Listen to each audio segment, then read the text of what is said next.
Well, hello, good evening. Good to see everybody. Good grief, you came out for our Freedom Workshop. And I just want to say thanks for taking time because, look, everybody's talking, just enjoying each other's. Okay, get it out of your system now. Go ahead and just say hey to everybody. Look, one of the reasons we wanted to do this is, back when I was in high school, I had this Jeep Wrangler that I absolutely loved, and I ended up selling it to go to seminary, go follow the Lord and do what He asked me to do, and not keep my Jeep. But I would go four-wheeling all the time with some friends of mine. And much like we've had all this rain for the past, I don't know, year, it feels like, occasionally I would get stuck. And no matter if I put it in, four-wheel high or low, I couldn't get out. And I realized that I would have to go find somebody, because I didn't have a cell phone. I had to go find somebody to help me get unstuck. And the big overarching theme of this series that I'm taking us through in Galatians is looking at our biblical kind of theological things that we find ourselves getting stuck about. And I wanted to bring in Dr. Jennifer Smith because many times we find ourselves personally or emotionally stuck, right? And just like when I would get stuck in a Jeep, you need a little help from a friend. Somebody who can just kind of have a winch and pull you out from where you are. And so this evening, that's what my hope and prayer is. As I've asked her to be with us this evening, is some of us just find ourselves at times stuck, and we need some freedom. And we're so stuck, we're not quite sure what we need to do, but what we do know is we need some help. And so this evening we have with us Dr. Jennifer Smith, and she is president and CEO of Link Care Counseling. And so in the few times that I've had conversations with her, she's got a passion. This is what I love about it, a passion for what she does. It's not just a job, but it's a passion and a calling. And so I look forward to us benefiting from what she has to share with us. And so, look, here's what I want us to do. We don't just casually appreciate somebody that comes in, right? I mean, you've all said yes to this, and you needed to say no to something else, same thing. Dr. Smith said no to many other things to say yes to this evening. And so will you join me in putting your hands together and welcoming Dr. Jennifer Smith? Thank you. I appreciate it. Thanks. So, yes, I'm not a pastor. I'm a psychologist. Not related. We just have the same last name, Smith. Never met Pastor Andrew before. But yeah, so I'm a psychologist at Link Care. It is very much a calling. I love my work, and I appreciate all the years of training that we've gotten to have and the clients that let me work with them as well. So I'm glad to be here with you guys. My hope tonight is I can share some thoughts and some ideas, especially about some things that we see at Link Care, talking to my therapist that we work with there and asking them what's going on, what's the beat, what's coming in right now. So I want to share some of that with you, and then I want to give you some practical tools, some ideas that we've thought about that we would love for you to be able to take home. And in the midst of that, I'm really weaving in this idea of being stuck, right? So I might not exactly say it that way, but that's really what I'm talking about. So let me start with what we're calling disruptive change. It's not exactly my term that I've coined, but this is what we've talked about, kind of this post-COVID pandemic. And this idea here is that everything that used to work for us just kind of stopped all at once, right? If you remember back, I hate to do this if we have any feelings of trauma in there, but back to March 2020 when everything shut down, literally it stopped, right? All the stuff that we used to do that might help me to engage with people or get my feelings and my emotions out were abruptly halted. And so that is really what we're looking at in this whole frame here. And then this sense of ambiguous loss. I'm probably gonna look back a little bit here and there because I didn't print my slides. This sense of ambiguous loss, and then I'm going to circle back up to the top three that we're seeing at Link Care. Ambiguous loss is really this piece that I'm trying to grieve, but it's not really over yet. It's still very much ongoing.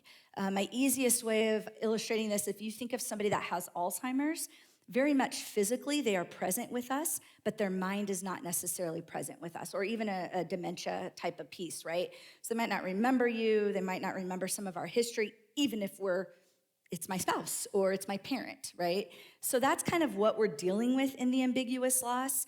And I think that really happened in this COVID time. So now that we're fast forwarding to 3 years later, wow, we're trying to recover from that. We're still trying to grasp onto what just happened.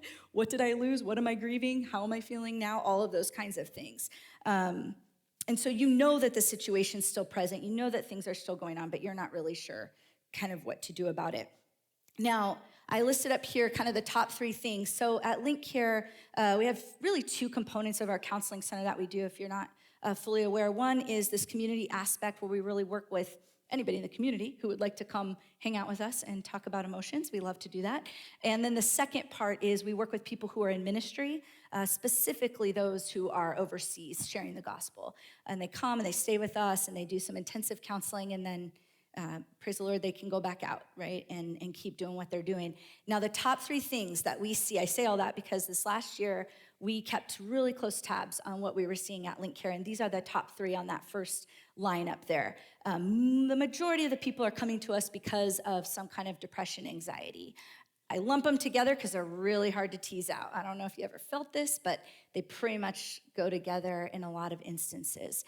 And then secondly, we get this report of burnout, which I'm going to talk about later, so I'm not going to go into it too much right now. A little different than the depression, anxiety component. Maybe worse, maybe easier to deal with. It's all relative speaking. And then third is marital distress. Honestly, the 3 of those, I can't even rank them for you. I shouldn't have put number 1, 2, or 3 because they just go like this, and like a little race car, that you watch on the when you're at the sporting events. So they just kind of go back and forth all the time, and it's consistent. This has been happening for many, many years, but COVID just went on everything else. And so that's what's going on. Now, the other piece that we think about in COVID, I don't know if you've heard this before, but this idea of an iceberg kind of a theory. So if you look at an iceberg, really we only see the top little percentage of it, right? But underneath the water is this huge, massive ice. And we got to be careful around the icebergs because we can really ram into them like the Titanic, right? And it's not so good. So I think what happened in COVID is that water level just dropped. So it's not necessarily that people were feeling so much more, although that was true, but it was because all those defenses came down. All this disruptive change was going on. Everything I wanted to use and work before didn't work for me anymore. So we were feeling it. It was happening, but now it's very much in my face. And so then you have this idea of this myth of control, this myth of independence, right? We all felt this myth of control. Hey, I can control my life. I can say what time I go to work and what time I get off. And if I pick my kids up from school, nope. You throw a virus in there, that's a massive pandemic, that you don't have much control anymore, right? And I think because that got so disrupted, but so much in our lives, it's a struggle now. I struggle with this a lot when I start to feel like I have a sense of control, and then I think, oh my gosh, some dramatic thing happened today. I didn't anticipate that, and I go right back into a little spiral anxiety of now what does this mean for me? What's gonna happen for me, right? Because it's a little bit of a trauma response. I'm a little bit concerned about that. But also with the myth of independence, that my choices are mine. Yes, and what we learned was your choices affect a lot of other people, right? And whether I choose to stay home or I go out or whatever I do, if I'm ill and I spread that, those kinds of things, we started to learn that, oh, wait a minute, a lot of my stuff really does affect other folks. And so in some ways, I'm very grateful for that because it normalized all of it. Everyone's in kind of the same boat now. We all know what we're talking about together. But the fun thing is that life isn't so much about choice or independence or black or white or any of that, right? It's very, very gray. It's very, very mixed and meshed in. And so I think that that's a piece that I want to share with you tonight because I think that gets us stuck. We really like the predictability. We humans tend to really appreciate, just tell me what to do, and I'll go do that. A lot of folks come into my office asking that, right? Tell me how to get rid of this yucky feeling I have. Tell me how to talk to my family. Tell me what to do. I can't really tell you what to do. I'm going to have to sort of help you mix it all together and be a little gray and a little bit more ambiguous, perhaps. And so we've all been really in this sense of like separating from the world we thought we lived in, wondering what's happening in this new world that we're coming into. And in the midst, you're still supposed to be a human and raise families and go to work and be kind people, right? So it's a really new set of life experiences. I'm going to skip to the next one. I don't want to talk about leadership right now. So one of the fun things that will come up in my next slide is did the juggling one not pop? There it is. So I love this picture, this kind of word picture here or image here of juggling balls. I very much identify with this, and I don't know if any of you do too, but this feeling of I'm constantly juggling a bunch of balls. What's not depicted here is what kind of balls they could be. In my life, some of these balls are squishy, and so if they drop, they're gonna bounce right up, nothing bad's gonna happen. Some of them are glass though, and so if they drop, they're gonna shatter everywhere. I think what tends to happen when we get stuck or when we feel overwhelmed is they all feel like glass. They all feel really important, really precious. Nobody else can hold them and juggle them. I'm not gonna trust them with that. And so I'm just stuck, in this dance. And I never really share my giftings. I never really minister to other people. I never actually even am a good friend or a good family member.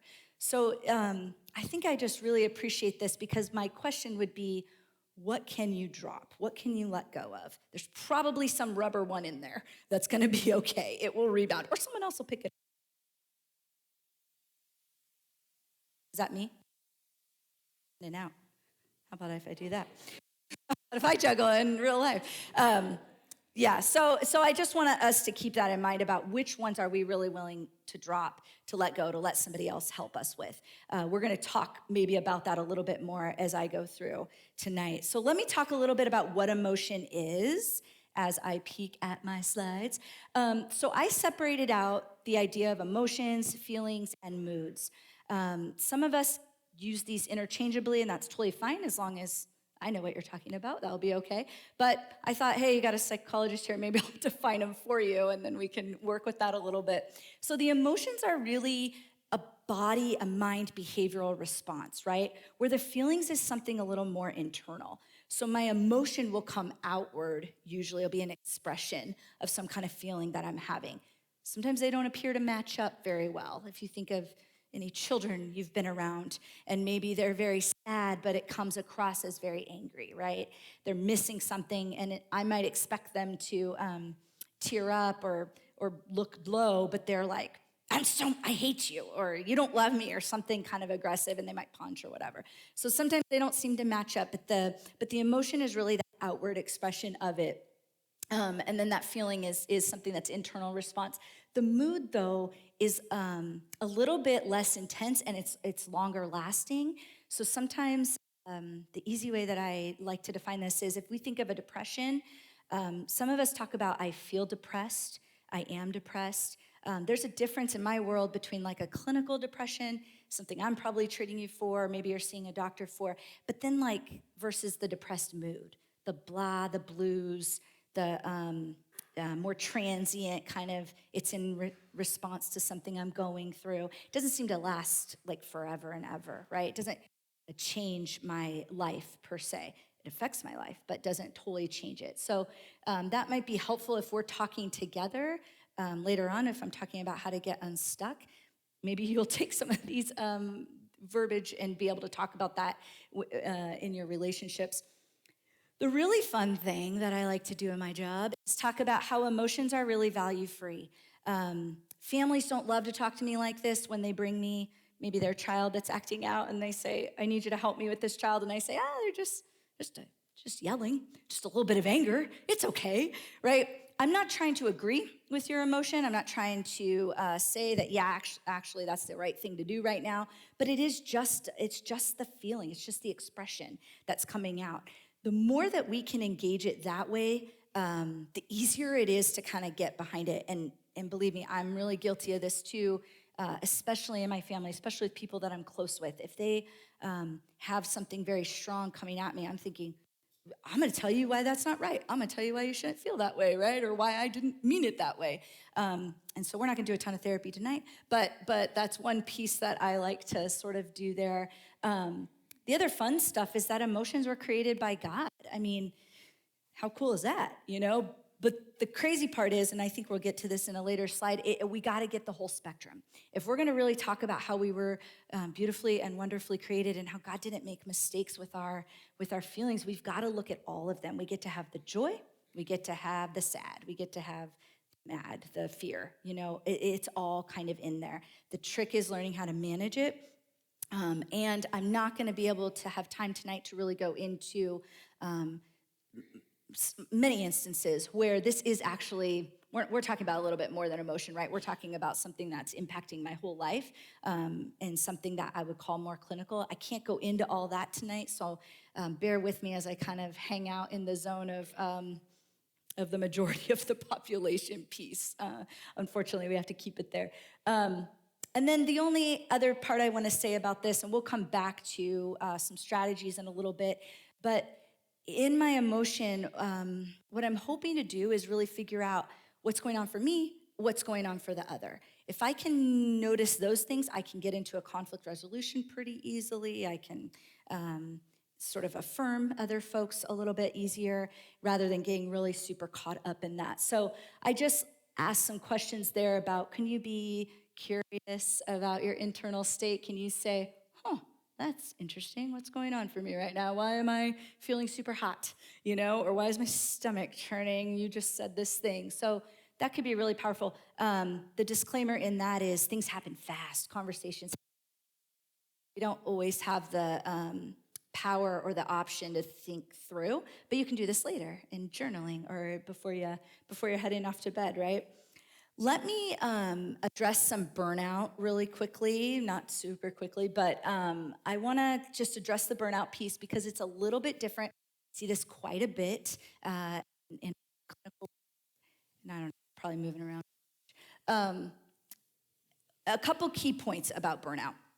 It normally is something that, and I say this because I think a lot of us have felt this in COVID, but even outside of COVID, and as we return to work. And so if you're feeling a lot of these kinds of things, it would be a great question to process with your doctor or counselor or a mentor of like, gosh, I don't know, you know, Jennifer said there might be this difference between like a depression and a burnout. And a burnout can go across a spectrum, across a continuum too, right? From like super severe, I gotta get out of my job, I gotta take a leave of absence, all the way to, this is not fun, I don't wanna go back there. And I kind of work it out and be able to get through it. Usually it's about some kind of chronic job stressor, some kind of chronic thing. We often see this in relation to our jobs. It's not about your weakness, right? It's about your reactivity. It's about how your body is responding to what. So this is the piece where emotions are value free. It's just what's happening right now. And so the cool thing about why God created us this way is because it's a little bit of a warning bell, right? So if we think of anxiety, if I do not like spiders, and I'm not going into treatment for that because I live in a place I can avoid spiders. So that's what I'm gonna live with right now. But I don't like spiders. And so if I see a spider and I'm like if a spider came down right now, I'd probably scream.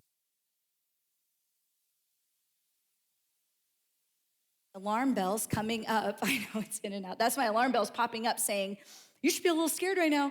It could bite you or it could do all these things. And that's good, right? I don't want to take that away because then I might sit around with a room full of spiders or snakes and not be well. So that might not be good. Similarly with like touching something that's hot. The next time I come back to that, I'm going to be like, yep, I learned black tables are hot. So I got to be a little, it's a good thing. Similarly, if you got in a car accident and then I'm still kind of nervous driving again, right? Or I'm hesitant about that.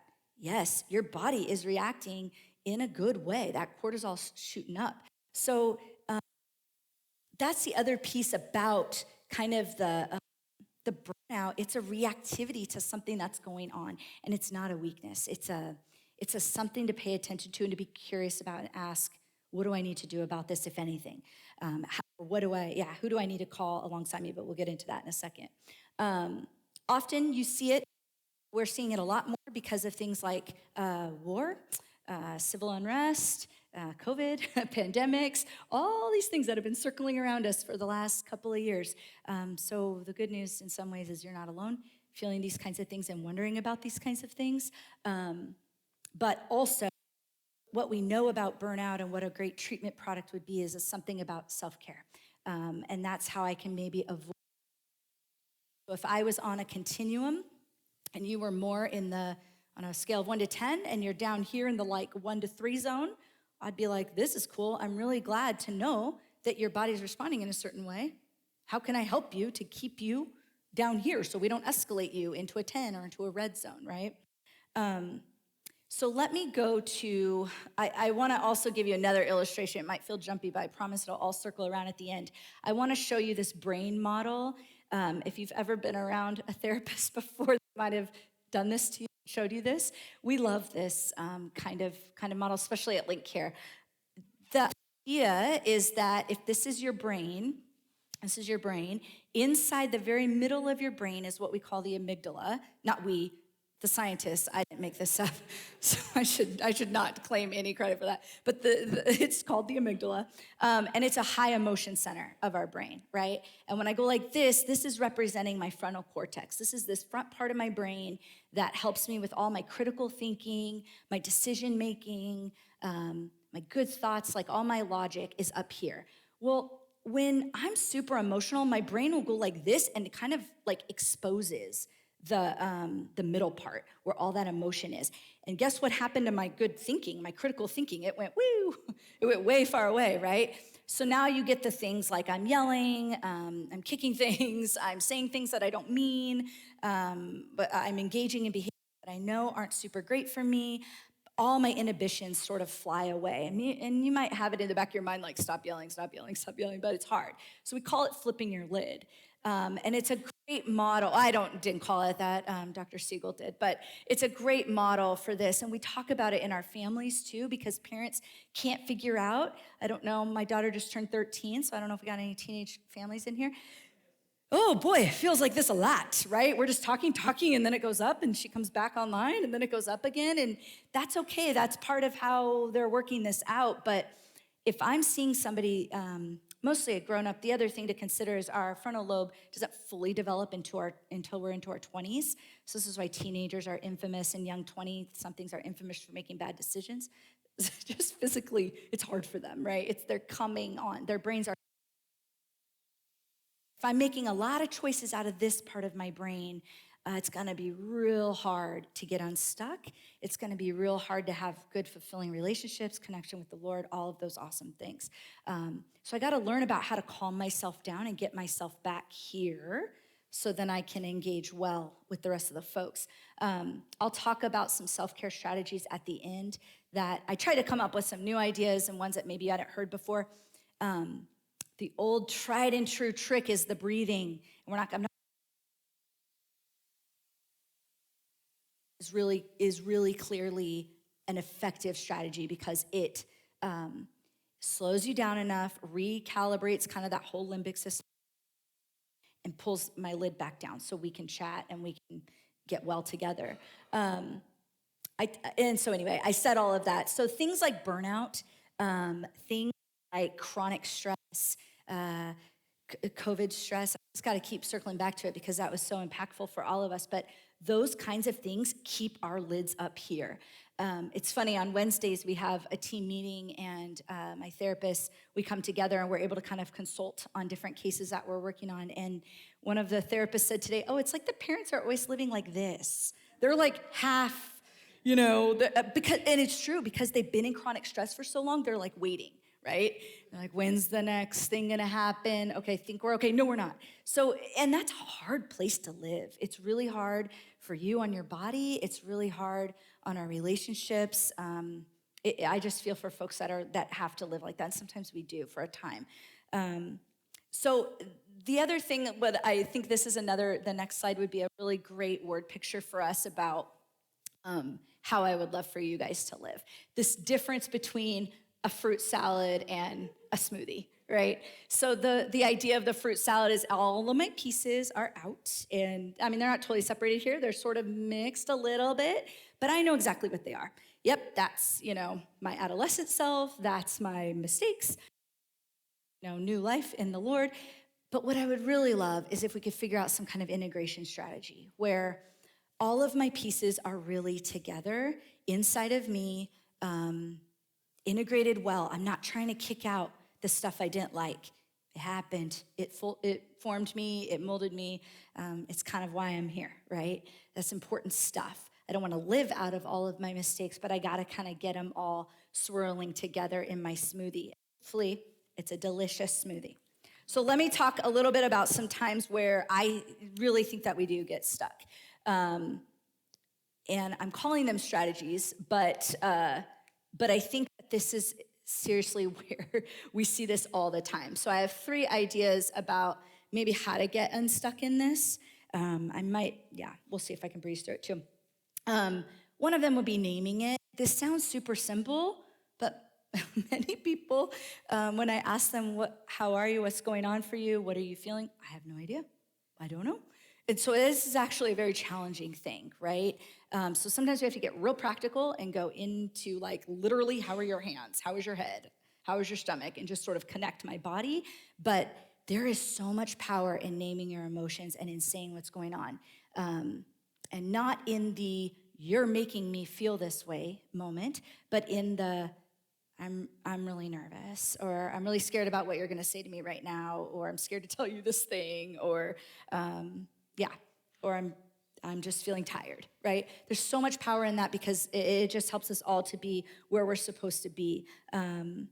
We often tend to, I think why we get stuck here, we really medicalize our symptoms. We really talk about them in terms of medical terms. So my thoughts are racing, my hands are sweaty, or I can't think straight, or something like that. That's a great way to describe what's going on for me, but it doesn't exactly get at, I'm really nervous about what's gonna happen tomorrow and how that whole thing's gonna play out, right? Or I'm really nervous about my relationship with this person, and I don't know if I can talk to them anymore. Those would be really detailed ways of getting into something like that. Especially because hopelessness, helplessness, stress, anxiety, sadness, those are really hard things to get tangible, right? Even last night I was on a call with somebody and she was asking, we were trying to wrap up a time that we've spent together, and she was saying, okay, what's your metaphor for how this has been? And I was like, I don't know. So I'm looking around my room, trying to get, some kind of picture together, but really was out of everything we talked about, how is it coming together? How's it getting into a smoothie for you? And that's a great question. And sometimes we need to process that a little bit more. So the naming is super powerful. The community, if you talk to me long enough, this is all I'm gonna preach to you, is all about getting in community. You gotta get vulnerable, and you gotta get in your community. You guys are here tonight, so I feel like we're off to a really great start, right? We're already kind of sharing space together and considering this topic. This is a really important thing for you to keep having in your life. We were created for relationship in addition to the emotions, but we were created to be together. We were not created to be silos and out on our own, doing our own little important work, right? That might need to happen during the daytime or whatever, but we need to come back together at the end of the day, and we need one another to really sharpen each other, support each other, all of those things. This is not an artificial thing that you can get. You can't type it into a chat box. You really need that mutuality with other people. I'm not gonna go into the telehealth Zoom stuff, like how we do this online business, because I feel like I don't care if you're connecting at that point. That's step one, that's what I want. I'd rather you be together, because I think something happens when we're sharing space together. But we do need the supportive people around us. The wreckage, the vulnerability, the yuckiness I don't want other people to see, when that comes out in a trusted relationship, it can't just be on the stage tonight, but in a really trusted relationship, we're bonded together well, and we build some kind of stepping stool so that we can keep moving to the next, toward health, all of that toward getting ourselves unstuck, having more freedom in that. The cool thing, well, yeah, I don't want to say too much more too, because I want to make sure I get through all this stuff I want to say to you. But one of the interesting things is if you look around and see, if I ask any of you guys about how did you get to where you are, why are you here tonight, how did you get this job, or how did you get started in something, very often there is another person that was with me in that, right? There was some kind of mentor, even a random person, some kind of person that was there to help support me, show me in that way. If you look at high schoolers or even kids at risk and ask, how did they graduate? That all these odds were stacked against them. It's generally because there was somebody in their life that really cared enough about them, come alongside them, and keep walking, right? Let me say something about self-care before I have to cut out to the next slide. The community and self-care, probably, I'll just keep saying they're all important, is probably my bigger pieces. And in that self-care, I'm not talking about some kind of cliche like Google and see what you should, do for yourself.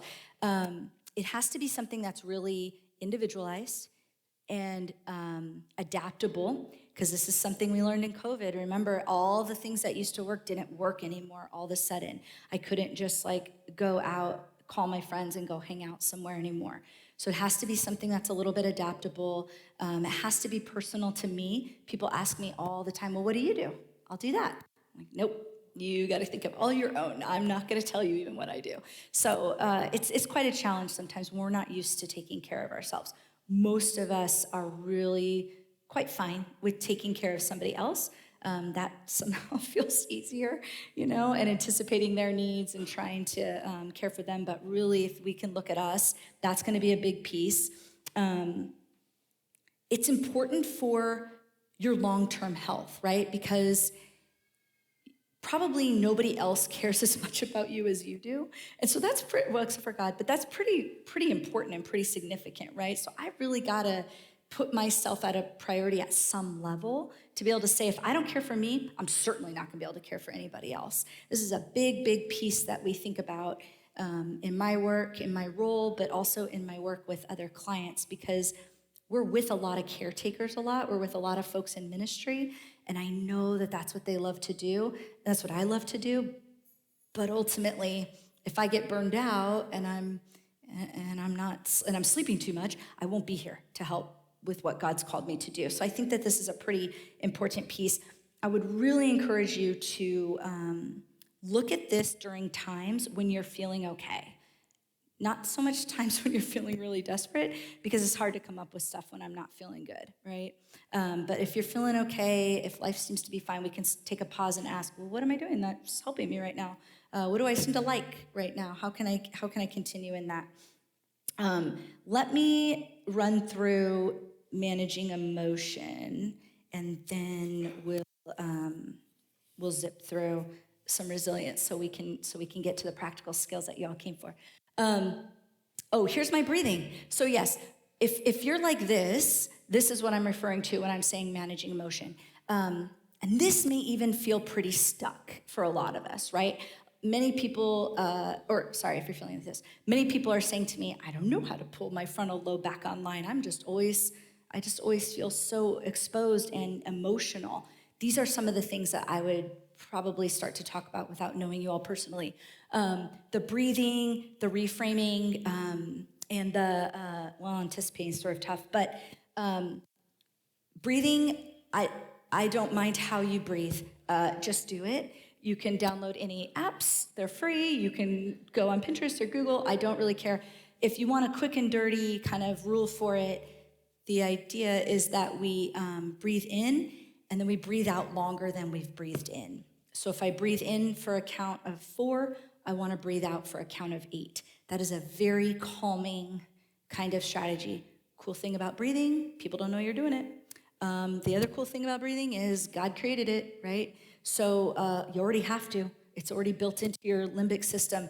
So I take advantage of that. I used to have a roommate that we'd be standing there and she'd go, Like, are you okay? I forgot to breathe. Like, you didn't forget to breathe? What? But she would be holding her breath. It was like this intensity, right? Oh no. And then she would remember, which always struck me like, yeah, you're right. Sometimes we do get a little carried away with holding our breath.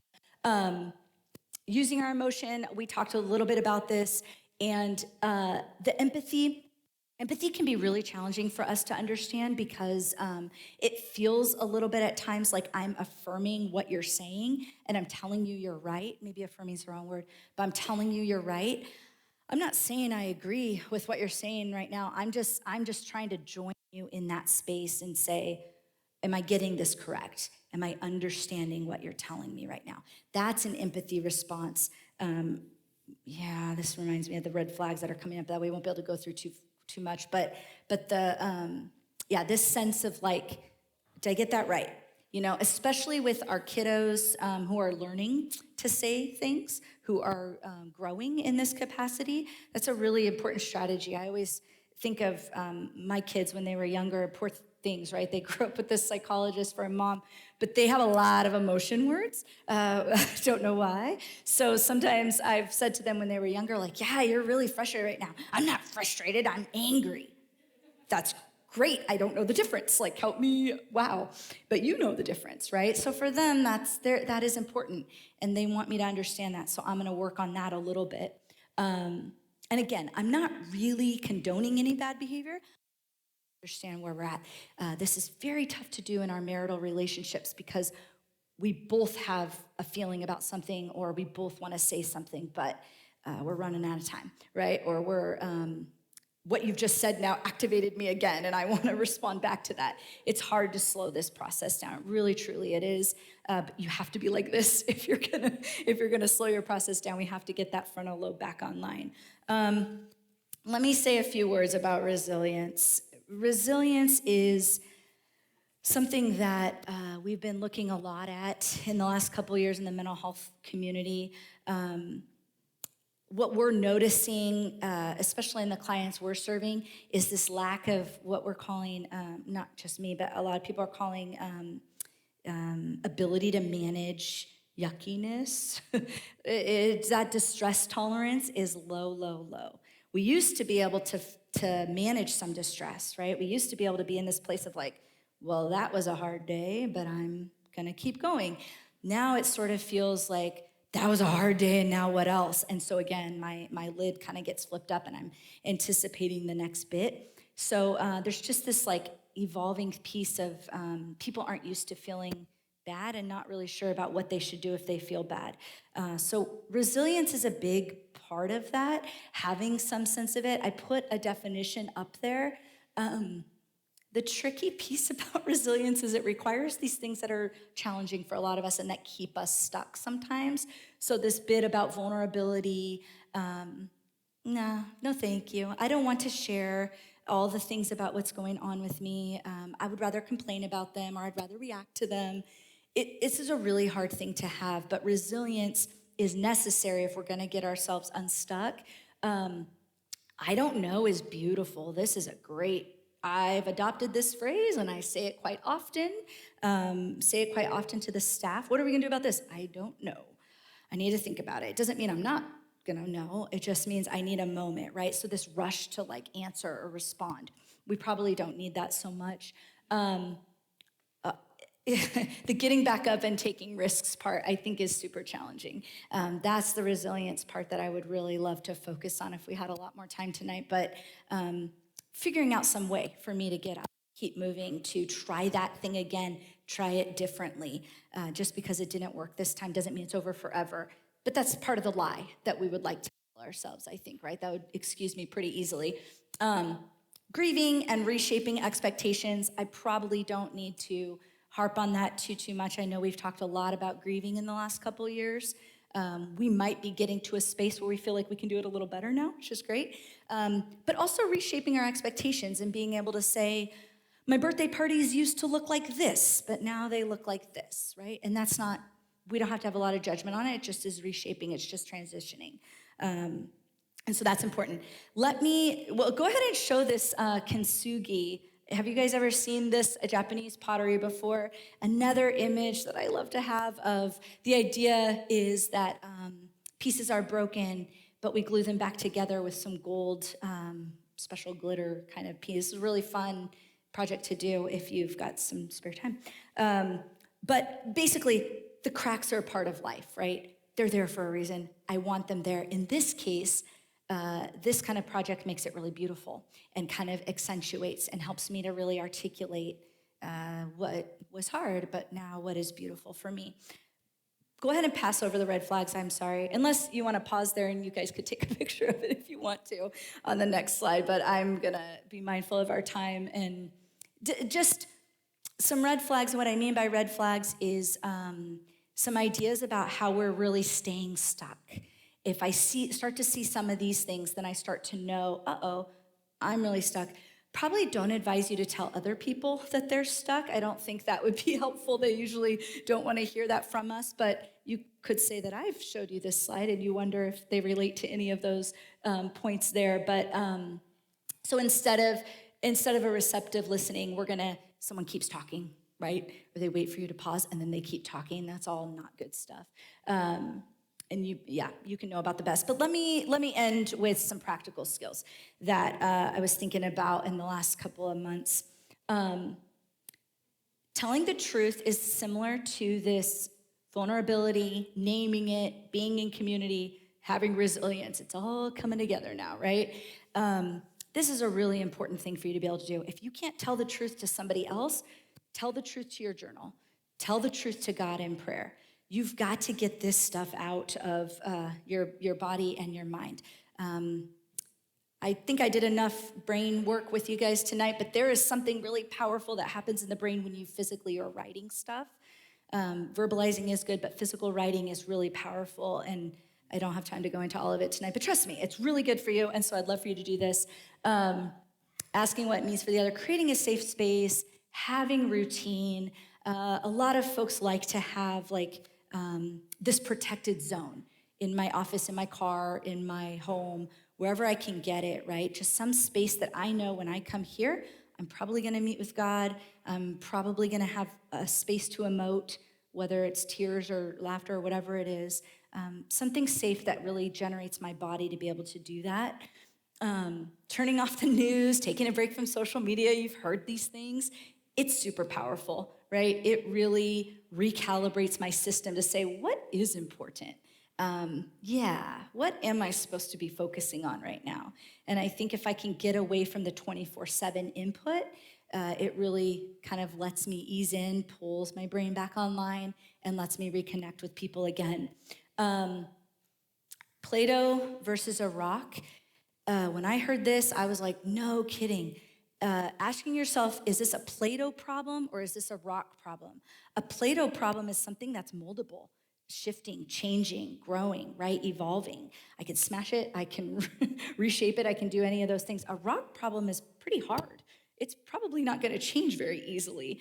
And so I might need to look at another way to approach this rock rather than, is this something I should be addressing? Or is this something that I should ask for help in or allow other folks to help me address? And then, or it's out of my control really is the rock. And then the paper plate is that idea of, if we had more time, I would pass you out paper plates and have you write everything that's on your plate right now. All the roles, all the responsibilities, all the books you're reading, all the podcasts you listen to, everything that's on your plate. And then I would start to ask you about, what can I take off your plate? What can I have? What can somebody else have? What doesn't need to be there that's taking up all this space? And so that's a really can do together as a family, as a church, as a community, however that's helpful for you. I had to zoom through them really quickly because I do want to be mindful of you. I'll be here for a little while if anybody wants to follow up with anything that I said, or or if you have some questions or thoughts. I'm really grateful to be here. I know it's a lot of information, but you can tell I'm really excited about it. I like to share all of that information that I can for you. So let me know any questions or thoughts that you have.